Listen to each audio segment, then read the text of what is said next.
What advice did you follow that everyone thought was stupid?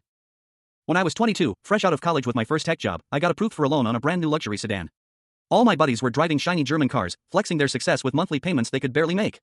I was ready to join them until my uncle pulled me aside at a family barbecue. Now, my uncle wasn't the talkative type, but the guy always had some half-finished project car in his garage. He waved me over, pulled a tarp off a beat-up muscle car, and said, "That pile of rust cost me $2 grand in '95. Sold it last month for $140,000. Your fancy new ride? It'll be worth half the second you drive it off the lot. These old beauties? They only go up if you know what you're doing." That stuck with me. A week later, I called the dealership and canceled my loan. Instead of a luxury sedan, I started hunting junkyard muscle cars. Within 2 months, I had 3 wrecks sitting in my parents' driveway. A Camaro that wouldn't start, a Corvette with a blown engine, and a Chevelle that looked like it had been dragged out of a swamp.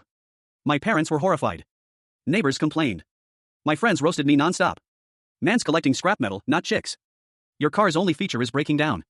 Cougars might dig those rust buckets, but no one else will."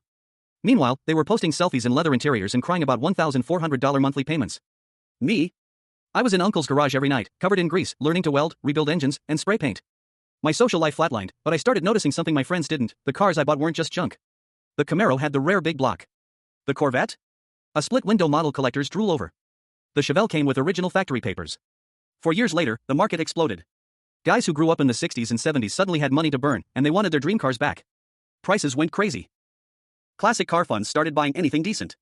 I sold that Camaro for 30 times what I paid. Used the money to buy more. 2 years later, I had a warehouse full of cars and a legit restoration business. Today, I own 26 classic muscle cars with 12 more in progress. And those friends? Half of them are still stuck in upside-down loans. 2 had their shiny rides repossessed after layoffs. Uncle was right all along. There will always be newer, shinier cars. But they'll never make more of the old ones.